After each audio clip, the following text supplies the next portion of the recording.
Cristo se manifiesta a su pueblo. Sermón predicado por el reverendo Carlos Haddon Spurgeon. Le dijo Judas, no el Iscariote: Señor, ¿cómo es que te manifestarás a nosotros y no al mundo?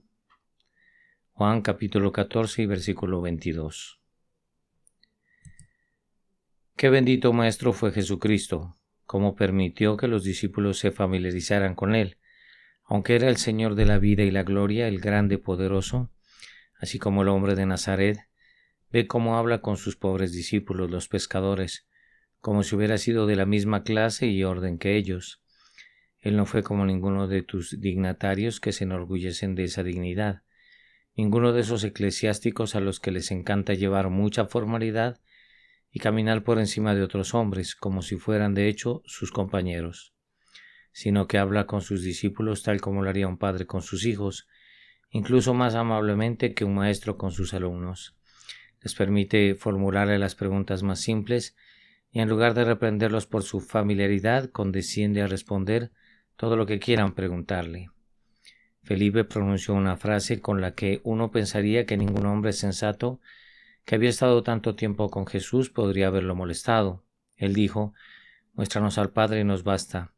Una idea estúpida, como si Jesucristo pudiera mostrarle al Padre, es decir, podría mostrarle a Dios a Felipe. Y Jesús amablemente respondió: «¿Has estado tanto tiempo conmigo y todavía no me has conocido, Felipe? ¿No crees que yo estoy en el Padre y el Padre en mí? El que me ha visto a mí ha visto al Padre». Y ahora viene Judas, no Iscariote, y también hace una pregunta muy simple y fácil, una que no necesitaba haber hecho. Pero Jesucristo, en lugar de reprenderlo, simplemente pasa a otro tema y se abstiene sabiamente de responder a la pregunta ¿por qué le enseñaría más por silencio que por una explicación?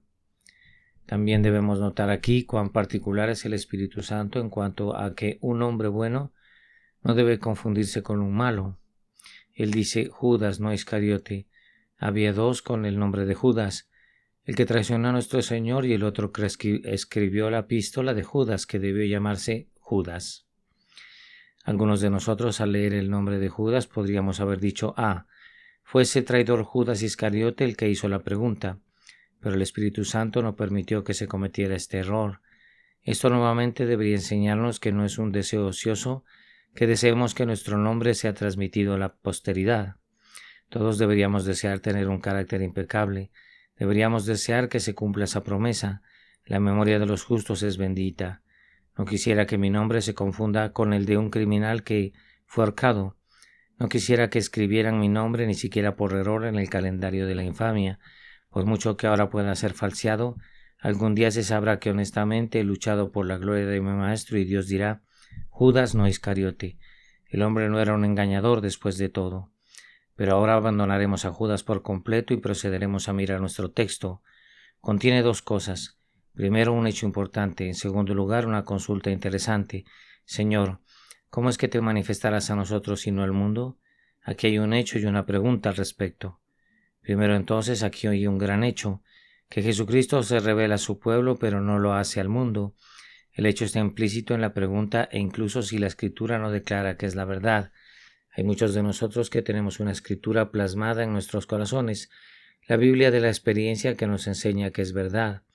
Pregunte a los hombres cristianos si no han detenido manifestaciones de su Señor y Salvador Jesucristo de una manera peculiar y maravillosa, como nunca lo sintieron cuando estaban en su estado no regenerado. Diríjase a las biografías de santos eminentes y encontrará casos registrados en los que Jesús se ha complacido de una manera muy especial de hablar a sus almas, de desplegar las maravillas de su persona y dejar que disciernan las glorias incomparables de su oficio. Si sus almas han estado llenas de felicidad y han creído estar en el cielo, aunque no estaban allí, estaban muy cerca del umbral, porque cuando Jesús se manifiesta a su pueblo es un cielo joven en la tierra, es un paraíso en embrión, es el comienzo de la dicha de los glorificados, sí, y será la consumación de esa dicha cuando Jesucristo se revele perfectamente ante los ojos admiradores de todo su pueblo, y ellos serán como Él y lo verán como Él es.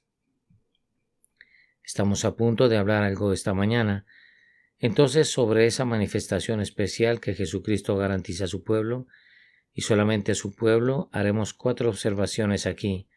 Observaremos primero algo relacionado con las personas favorecidas, para nosotros, no para el mundo. En segundo lugar, con respecto a las temporadas especiales, ¿cómo es que lo harás? No lo estaba haciendo en ese momento, pero lo hará.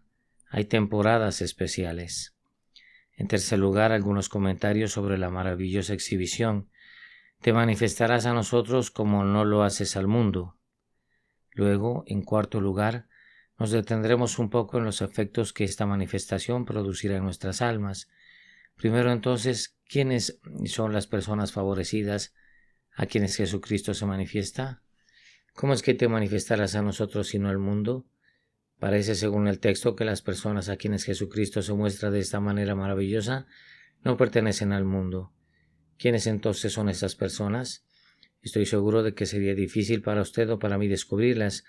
Por lo tanto, esta mañana emplearé una ficción y pediré a algún espíritu de un modo desconocido que señale a estos distinguidos individuos. Oh espíritu, te doy un recado. Hay un cierto número de personas en este mundo que no son de él. Ve, búscalas y regresa y dime qué has encontrado. Le damos tiempo al espíritu, vuela alrededor del mundo y regresa. He visto, dice él, una multitud de hombres. Todos están siguiendo un camino común. Con un objeto los he visto pisoteándose unos a otros en la furia de su ardiente persecución. Los he visto apresurarse tras algo que cada uno deseaba para sí mismo. Pero en medio de la multitud vi a algunos marchando en la dirección opuesta. Ellos, entre codazos y una fuerte oposición, iban exactamente en contra de la corriente. Vi escrito en la frente de aquellos que avanzaban con la multitud la palabra yo, pero noté a los que procedían en la otra dirección y aquí tenían escrito en la frente Cristo, y al escucharlos con frecuencia sus soliloquios, los escuché decir: para nosotros vivir es Cristo, para nosotros morir es ganancia. Noté a esos hombres, los vi persiguiendo constantemente su camino, a pesar de todo desafío, yendo en contra de toda oposición. Me preguntaba dónde iban y vi que ante ellos había una puerta peatonal y en ella las palabras piedad para el más grande de los pecadores. Los vi entrar allí, los miré mientras corrían por los muros de la salvación. Al seguirlos hasta su destino, los vi por fin cruzarse de brazos en la muerte y cerrar los ojos con tranquilidad, y escuché a los ángeles cantar su requiem y una voz gritó: bienaventurados los muertos que mueren en el Señor. Seguramente estas deben ser las personas que no son del mundo. Has hablado correctamente, oh Espíritu. Estos son los individuos. ¿Qué viste de ellos, oh Espíritu? ¿Se reunieron y se congregaron juntos o se mezclaron con el resto de la humanidad?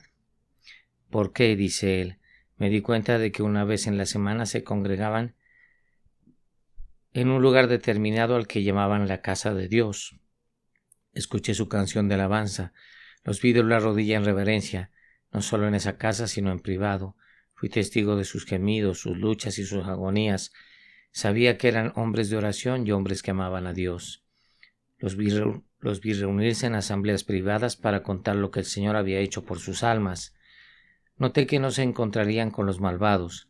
Vi algunas casas en las que no entrarían. En la esquina de la calle había una casa bien iluminada con muchas lámparas y había en su frente algunos signos místicos, las marcas de la desgracia y las malas acciones. Vi a los malvados allí tambaleándose de aquí para allá.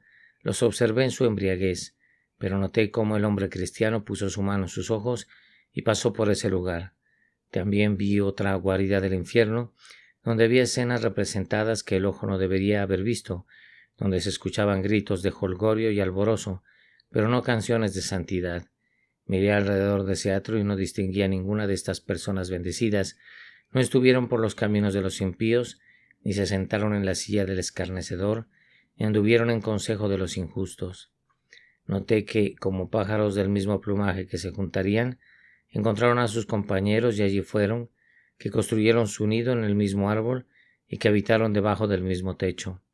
Sí, dijo el Espíritu, escuché a uno de ellos exclamar: el que dice mentiras no permanecerá a mi vista. Lo vi expulsar al mentiroso de su casa y decirle al despilfarrador que se aleje de él. Los noté, eran personas selectas y separadas, y dije seguramente: estos son los hombres de quien está escrito: habitarán solos, no serán contados entre el pueblo. Bueno, Espíritu, con razón los has descrito. Me pregunto cuántos hay aquí. Los hombres a quien Dios se revelará y no al mundo son hombres que no son mundanos en principios, en acción, en conversación, en deseos, en objeto o en fin. Estas son las personas. No me digan nada sobre la gracia universal o las manifestaciones universales. Mientras tenga energía, proclamaré la gracia gratuita a personajes particulares.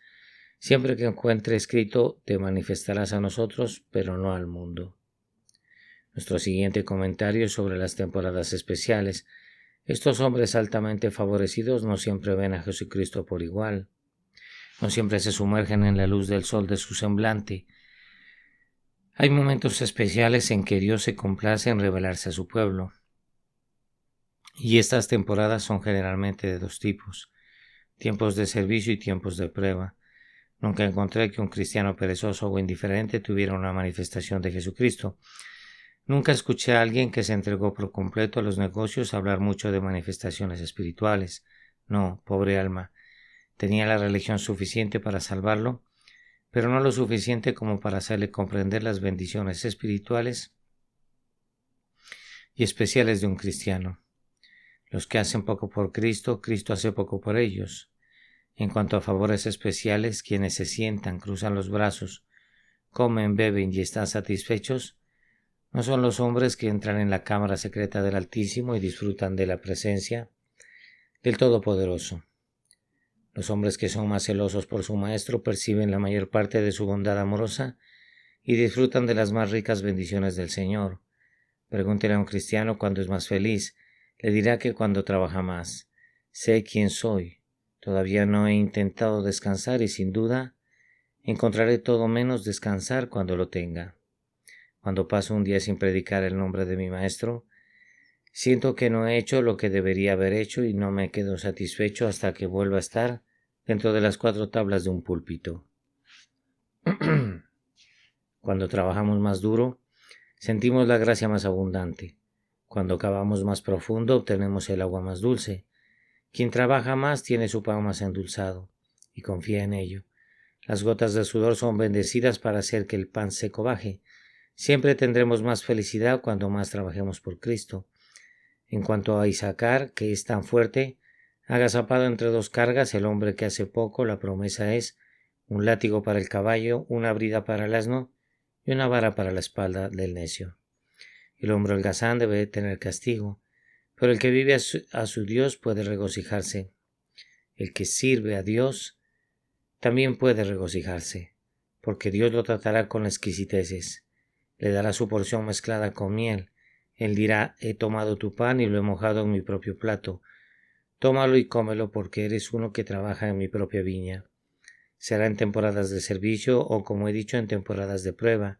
Y no debes suponer que cuando un cristiano es apartado del deber, no está haciendo nada. No imagines que el tiempo de tu enfermedad se te ha perdido. No solo se estaban beneficiando a sí mismos, sino que realmente estaban sirviendo a Dios con su sufrimiento, si lo soportaban con paciencia. ¿No conoces el texto? ¿Cumplimos en nuestra carne lo que falta de las aflicciones de Cristo por su cuerpo, que es la Iglesia? El cuerpo místico de Cristo, como saben, está formado por la cabeza y todos los miembros. La cabeza tuvo que sufrir una cierta cantidad. Todo eso está terminado, pero el cuerpo tiene una porción medida para soportar también, y cuanto más sufres, tanto menos sufrimiento hay para alguien más. Hay una cierta cantidad de pruebas que toda la Iglesia tiene que pasar antes de llegar al cielo, porque como Jesucristo fue afligido, así todo su pueblo debe tener comunión con sus sufrimientos. Hay una copa llena y los justos deben beberla. Todos debemos tomar un sorbo, pero si uno de nosotros puede tomar un trago profundo y hacerlo con paciencia, habrá mucho menos para nuestros compañeros. No nos quejemos entonces, porque es en el momento de los problemas que vemos la mayor parte de Jesús. Antes de que Israel peleara con Amalek, Dios les dio agua de la roca y les envió maná del cielo. Y antes de que Jacob conociera a Saúl, el ángel de Dios luchó con él en el arroyo Jacob, y las huestes de ángeles le salieron al encuentro en Mahanaim. Antes de la prueba, por lo general, puede esperar una temporada de alegría, y cuando termine esa temporada de alegría puede decir: debemos esperar algo de peligro ahora porque hemos recibido demasiado placer. Pero cuando llegue la prueba, entonces espera deleitarte en él, porque nuestros problemas son generalmente proporcionales a nuestras alegrías y nuestras alegrías generalmente son proporcionales a nuestros problemas. Cuanto más amarga es la vasija del dolor, más dulce es la copa del consuelo. Cuanto más pesado sea la prueba de aquí, más brillante será la corona de gloria en el futuro. De hecho, la misma palabra en hebreo significa peso y gloria. Un peso de problemas es una gloria para un cristiano, porque es un honor para él. Y la gloria es un peso, porque a menudo lo inclina y lo hace acostarse a los pies de su amo.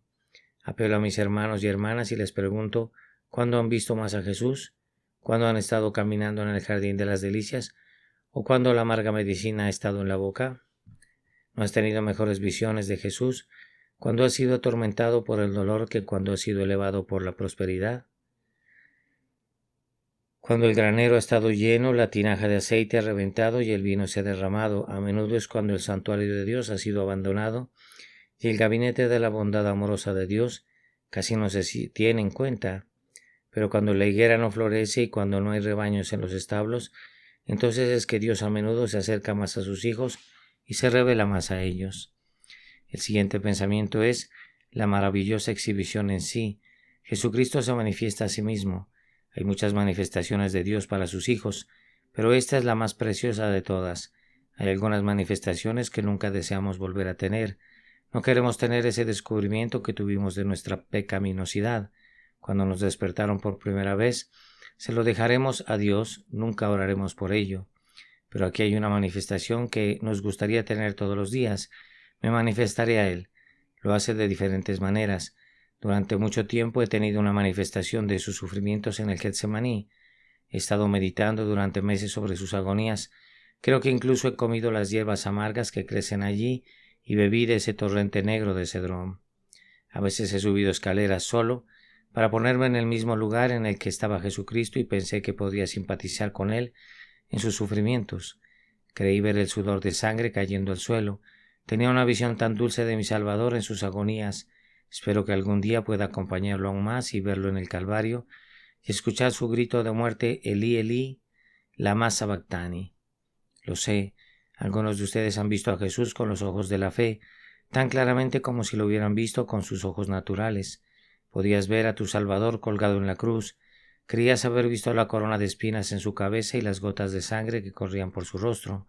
Escuchaste su grito, viste su costado sangrante, viste los clavos y en poco tiempo podrías haber ido y sacarlos. Podías haberlo envuelto en lino y especias y cargar su cuerpo y lavarlo con lágrimas y ungirlo con un ungüento precioso. En otras ocasiones has tenido una manifestación de Cristo en sus dones. Has visto ese poderoso sacrificio que ofreció, el montículo humeando hasta el cielo y todos tus pecados quemados con él. Has visto claramente la justicia justificadora que él ha puesto sobre ti, y cuando se han mirado a ustedes mismos han dicho, extrañamente, alma mía, estás vestida por los tres grandes sagrados, en la más dulce armonía de alabanza, que todas mis facultades estén de acuerdo. Hay momentos en que has sentido mucha alegría por la exaltación de Jesucristo como se muestra en sus dones. Entonces nuevamente lo verán en su triunfo, con un pie sobre Satanás y el otro sobre la muerte. Podrás verlo marchar por el cielo con todas las huestes resplandecientes detrás de él, y a su debido tiempo tendrás una manifestación de él en tu alma, como sentarte en el trono de su Padre hasta que sus enemigos se postren al estrado de sus pies, y la fe a veces sobrepasará las alas del tiempo, para que podamos traer el futuro al presente y ver esa gran y pomposa imagen cuando el gran trono blanco. En ese trono el rey se sentará y agarrará su cetro y cuando sus santos delante de él proclamarán su alabanza. Si tuviera que ir mucho más lejos debería ser acusado de fanatismo y así puede ser. Sin embargo, creeré y debo creer que hay temporadas en las que el cristiano vive al lado del cielo. Si no me he acercado a una pulgada de las puertas de perlas, no estoy aquí. Si a veces no apagué el incienso de los incensarios, de los glorificados y escuché la música de sus arpas, creo que no soy un hombre vivo. Ha habido temporadas de alegría extática, cuando he escalado las montañas más altas y he recibido un dulce susurro del trono. ¿Has tenido tales manifestaciones? No los condonaré si no las han tenido, pero creo que en la mayoría de los cristianos los tienen, y si tienen mucho deber y mucho sufrimiento los tendrán. No se les dé a todos tener esa porción. pero para algunos lo es, y tales hombres saben lo que significa la religión. Hace poco estuve leyendo sobre un señor Tennant. Estaba a punto de predicar una noche y pensó que daría un paseo. Mientras caminaba por el bosque sintió tan abrumadoramente la presencia de Cristo y tal manifestación de él que se arrodilló y no pudieron encontrarlo a la hora en que debía haber predicado. Continuó allí durante horas insensible en cuanto a si estaba dentro o fuera del cuerpo, y cuando lo despertaron parecía un hombre que había estado con Cristo. Nunca debería olvidar, dijo, hasta el día de su muerte esa temporada de comunión, cuando positivamente, aunque no podía ver a Cristo, Cristo estaba allí, teniendo comunión con él, corazón contra corazón, de la manera más dulce. Una exhibición maravillosa debe haber sido. Debes saber algo de eso, si no mucho. De lo contrario, no has ido muy lejos en tu curso espiritual. Dios te enseñe más y te guíe más profundamente. Entonces lo sabrás cuando sigas conociendo al Señor. Entonces, ¿cuáles serán los efectos naturales de esta manifestación espiritual? El primer efecto será la humildad. Si un hombre dice, he tenido tal y tal comunicación espiritual, soy un gran hombre. Nunca ha tenido ninguna comunicación, porque Jehová es excelso y atiende al humilde, mas al altivo mira de lejos. No quiere acercarse a los orgullosos para conocerlos y nunca les hará visitas de amor. Le dará felicidad a un hombre porque debe ser feliz quien vive cerca de Dios. De nuevo le dará santidad al hombre. Un hombre que no tiene santidad nunca ha tenido esta manifestación. Algunos hombres profesan mucho, pero no crean a nadie a menos que vean que sus obras responden a lo que dice. No se dejen engañar, nadie se burla de Dios. No otorgará sus favores a los impíos.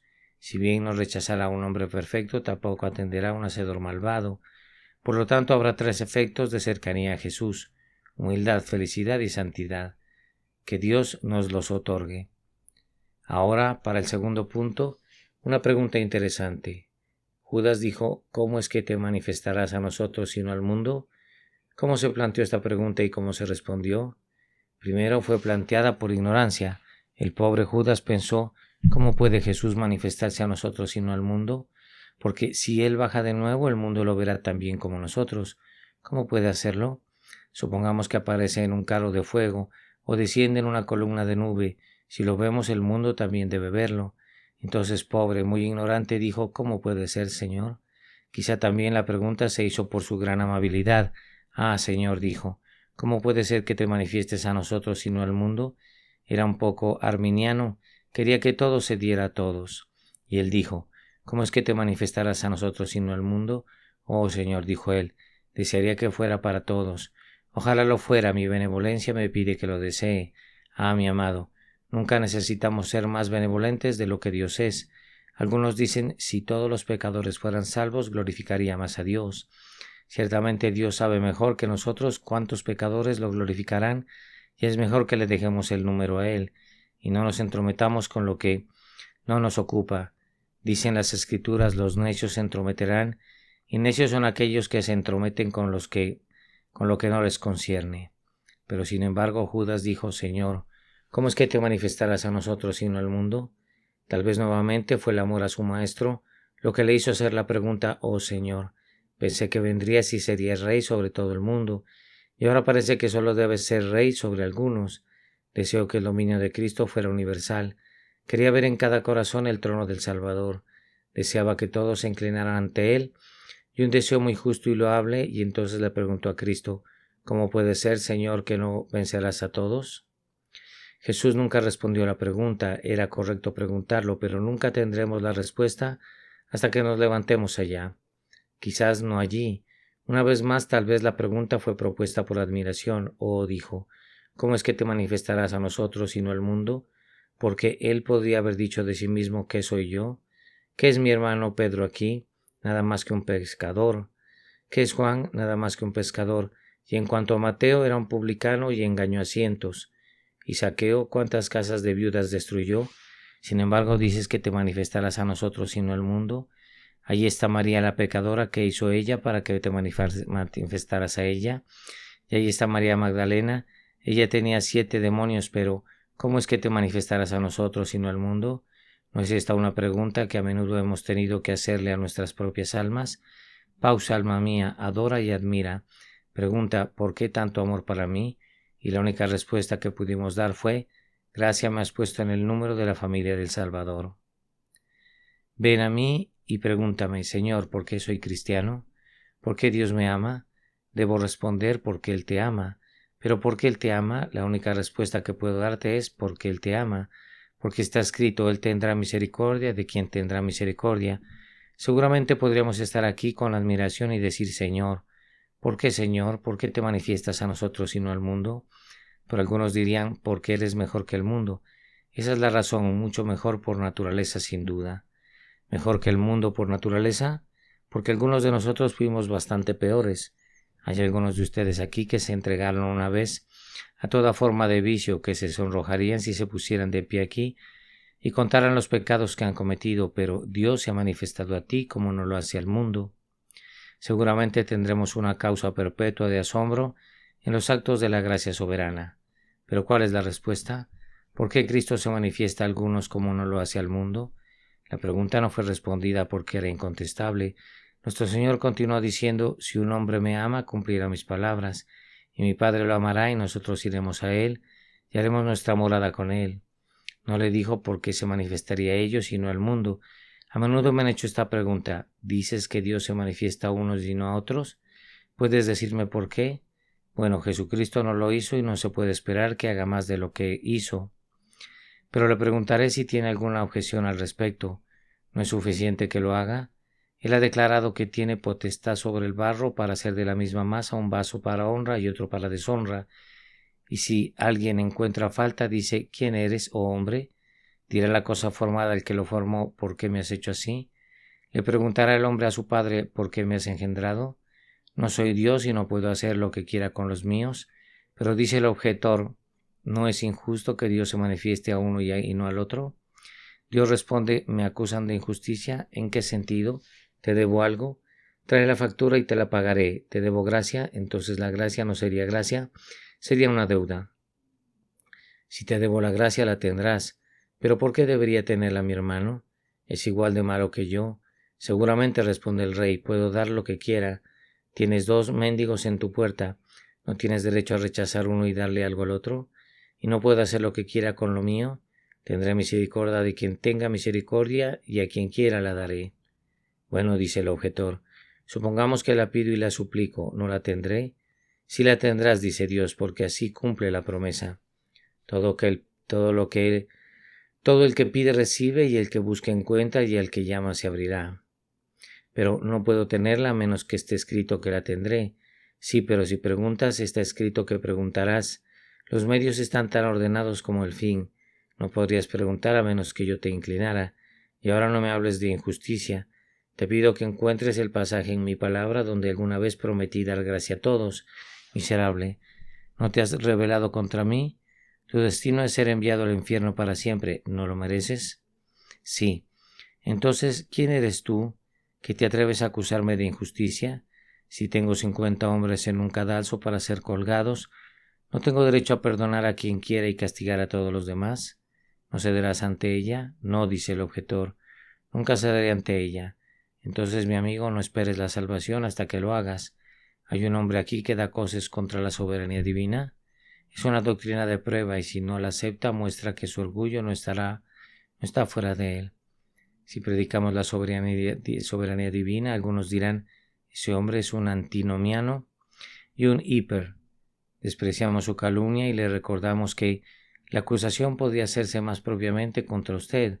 Son ustedes los antinomianos rebelándose contra la soberanía divina.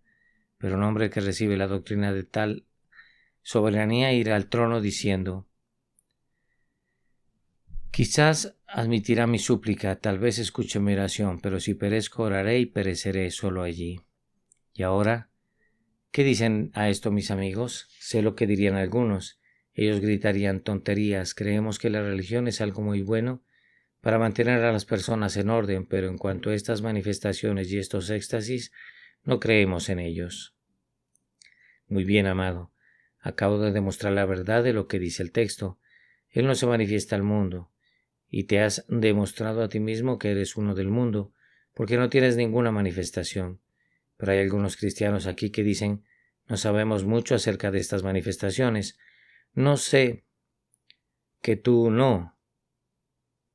No, más bien sé que tú no. La Iglesia ha estado entrando durante los últimos años en un estado de escasez y hambre.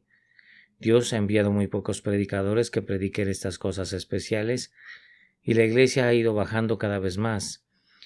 Y lo que sería de nosotros no puedo decir si no se hubiera guardado un poco de sal que Dios ha esparcido sobre la masa putrefacta. Algunos de nosotros hemos estado viviendo en terrenos bajos, cuando podríamos haber estado parados en lugares altos. Hemos estado demorados en el Valle de Baca, cuando bien podríamos haber estado viviendo en la cima del Carmelo. No elegiría vivir en un valle si pudiera construir mi casa en las montañas deliciosas. Oh cristiano, arriba esta mañana, deja que tus pies se calcen con la luz una vez más. Viaje ligeramente a través de la llanura de problemas. Llegue al lado del Calvario, ascienda a la cima. Y desde el Calvario, te lo digo, puedes ver a través de la llanura hasta el cielo mismo. Si puedes llegar a la cima del Pisga, cantarás. Campos dulces más allá de la inundación, levántense en vestidos de verde vivo. Y por la gracia de Dios tu espíritu se volverá como los carros de Aminadab. Busquen mis hermanos tales manifestaciones espirituales, si nunca las han experimentado, y si han tenido el privilegio de disfrutarlas, busquen más, porque ¿qué hay que ciertamente pueda hacer la vida feliz y tan adecuada para el cielo como estas revelaciones de Jesucristo? Oh, tú que desprecias lo que disfrutamos, desde lo más profundo de mi alma te compadezco. Presta atención, no sea que la primera revelación que tengas de Cristo sea cuando Él se ha revelado en llamas de fuego, tomando venganza contra sus enemigos. Si no se revela en misericordia, estará en justicia. Dios te dé gracia para verlo en el Calvario antes de que lo veas en el Sinaí. Contemplarlo como el Salvador de los pecadores antes de verlo como el juez de vivos y muertos. Dios te bendiga y te lleve de regreso a estas manifestaciones constantemente. Amén. Amén. Amén. Cristo se manifiesta a su pueblo. Este fue un sermón que se predicó la mañana del sábado 10 de junio de 1855 por Carlitos Haddon Spurgeon en New Park Chapel, Southwark. Le dijo Judas, no el Iscariote: Señor, ¿cómo es que te manifestarás a nosotros y no al mundo? Juan, capítulo 14 y versículo 22.